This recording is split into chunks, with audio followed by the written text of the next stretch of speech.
What's up everybody, Brad Danger here, and today we are diving into the deep, wild, often frustrating world of cheap cars and why they drive us absolutely nuts, yet somehow keep drawing us back. To illustrate this perfectly, we've got this lovely, quirky Honda Element that I just bought, and yes, affectionately known as the toaster on wheels. Sure, it's old, it's unique, and definitely cheap, but I'll help demonstrate why this budget ride can be both a blessing and a curse. And sometimes the stupidest thing that you can do, speaking from experience, is buy a cheap car because it's the most expensive thing that you can do. Okay, so you've snagged yourself a cheap ride. Maybe it costs you less than the latest iPhone. Sounds like a dream, right? Well, hold that thought. Cheap cars usually come with hidden catches. Let's discuss why these budget vehicles are so problematic. First off is mileage. Take my Honda Element. It has 231,000 miles on it. I mean, it's practically reading like a phone number. And cars that have traveled astronomical distances inevitably suffer wear and tear. Engines, transmissions, suspension items,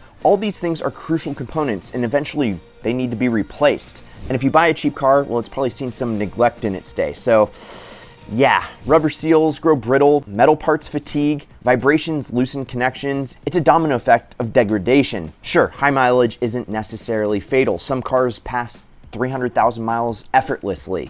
Usually they're Toyotas and Hondas. But wear, it's inevitable. I mean, even Hondas, they're famed for reliability, show age without diligent maintenance. Speaking of maintenance, or rather lack thereof, let's hit issue number 2. Neglect from previous owners, especially cars that have had a lot of previous owners. Those ones see a ton of neglect. Have you ever seen a cheap car advertised as just needing an oil change? Yeah, too good to be true. Previous owners often treat budget cars as disposable, skipping oil changes, ignoring alarming noises, and even filling coolant systems with tap water. When sellers know that they're gonna soon ditch their vehicle, maintenance falls off of the priority list. Guys, I didn't just buy my dream ride, this GTR, but I also built it into a full-blown monster. 700 horsepower, flame tune. It even has underglow. And now I'm handing over not only the car, but $10,000 cash to one of you. All you gotta do is go to winthisIdealcar.com, grab some Ideal merch or a couple of digital entries or even an Ideal hat.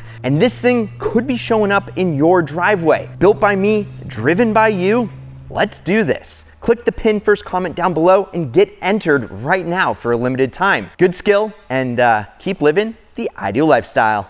Leaving costly deferred issues behind. Missing maintenance records or multiple past owners are significant red flags. Think about it. Old timing belts, original spark plugs from decades ago, neglected fuel changes, it spells disaster. A high mileage vehicle that's been maintained and, well, it can still be viable, but cheap cars typically haven't experienced that tender loving care. Inheriting a vehicle where the previous owner's motto was, if it ain't broke, well, don't fix it, means inheriting a host of hidden problems. And problem number 3, hidden accident damage. Just because Carfax reports a clean history doesn't guarantee your cheap find hasn't encountered fender benders. Minor accidents, when concealed by quick, low-quality repairs, can significantly compromise structural integrity and mechanical health. Maybe the frame is a little bit bent, forever throwing off your alignment and prematurely wearing tires.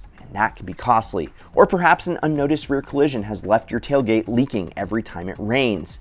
Hidden accident damage often lurks beneath the surface, revealing themselves at inconvenient times, making your bargain feel kind of cursed. All right, now we have set the stage. What specific problems commonly plague budget cars like my Honda Element? Firstly, engine issues, the heart of any vehicle. High mileage engines often burn oil excessively due to worn piston rings and valve seals, exacerbated by neglected oil changes turning into thick sludge. This leads to reduced compression, misfires, and embarrassing smoke puffs during cold starts. Oil leaks become commonplace for valve cover gaskets, oil pan gaskets, or even tiny components like oil pressure sensors. A notorious issue with the Element is indeed the leaky oil pressure sensor. Cheap to fix, expensive if ignored. Next, the timing belt or chain. If your bargain find has a timing belt, Great, it's been changed on regular intervals, typically every 60 to 100,000 miles or so. A snap belt in an interference engine like the Audi A4 spells disaster. I mean, think catastrophic engine damage. Timing chains like in our Honda usually last a lot longer, provided that the oil maintenance was consistent, which on mine it wasn't. Neglect here results in chain stretching, potentially catastrophic failures, and cooling systems vulnerabilities also arise frequently. Radiators, hoses, and water pumps on high-mileage vehicles might barely cling to life. Leaks or overheating issues demand immediate attention. Ignoring these can rapidly escalate a blown head gasket or engine failure. Now, onto the transmission. Automatics around 100,000 miles without fluid changes exhibit slipping gears, harsh shifts, and whirring noises. Manuals aren't immune either though, which we all like to save the manuals, frequently suffering from worn clutches and bearings. Transmission failures can easily cost more than the car's value, turning your cheap ride into a costly mistake. Electrical gremlins deserve their own category as well. Older vehicles often have sporadic electrical issues, windows failing intermittently, radios resetting randomly. I mean, common culprits include weak batteries, failing alternators, corroded terminals, or malfunctioning sensors. Minor issues that are compounded into significant headaches when ignored. Suspension problems as well, brakes needing frequent replacement due to worn rotors, and severe rust, especially in salt-exposed regions like the Salt Belt, Pittsburgh. And that all kind of rounds out the common budget car woes. Rust corrodes crucial components, eventually becoming irreparable. Now, enough of the doom and gloom. Let's focus on survival strategies for cheap car ownership. Maintenance is non-negotiable. Regular oil changes every 5,000 miles safeguard your engine. Frequent fluid flushes, coolant, brake, transmission, power steering extend component life significantly. Pre-purchase inspections, PPIs are critical, spending $100 and $200 up front, which will avoid you expensive mistakes down the road.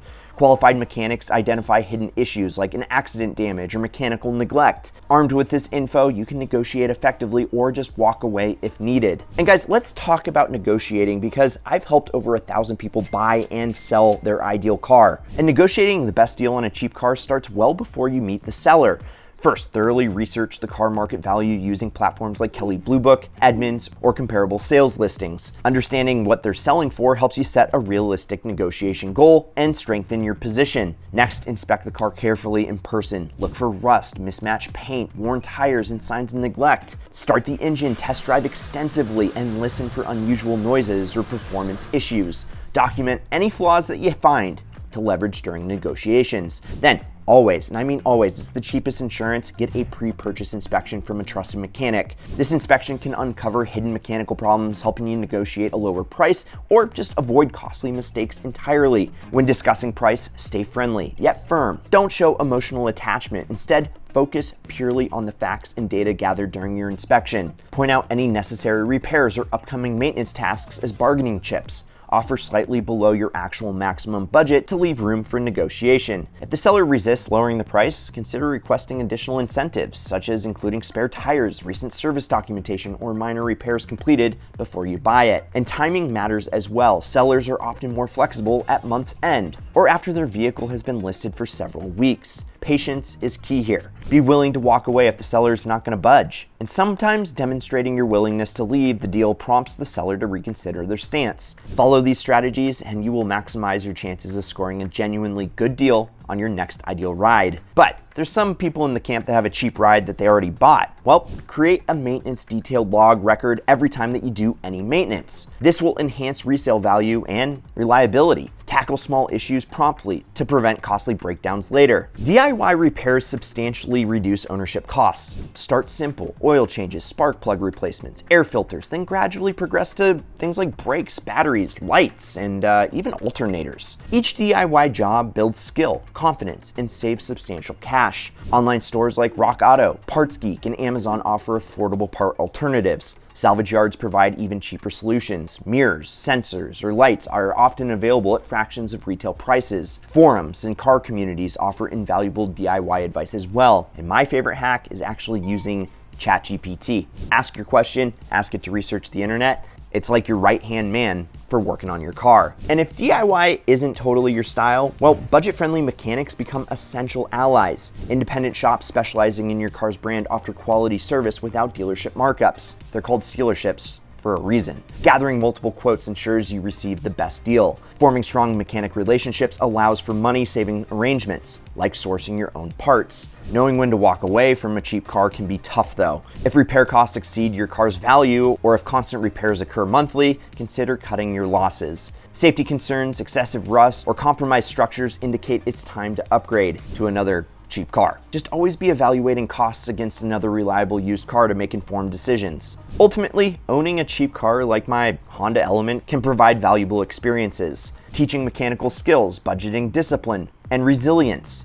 With proactive maintenance, wise DIY investments, and prudent financial planning, budget cars can serve reliably for years. Neglecting these steps invites frustration and costly breakdowns. So, why are cheap cars problematic? Typically due to age, neglect, and hidden damages. Yet with proper care, knowledge, and timely interventions, they can be transformed into affordable, reliable transportation. And that's all for today's deep dive into cheap car ownership. If that helped you at all and you were entertained, well, smash the like button, turn on that notification bell, and well, if you subscribe, and check out these ideal vids as well. Also, remember to go to winthisIdealCar.com to get entered to win this GTR. No car payments, plus you get cash. I mean, and this thing's reliable with 700 horsepower. So it'd be nice next to your cheap ride.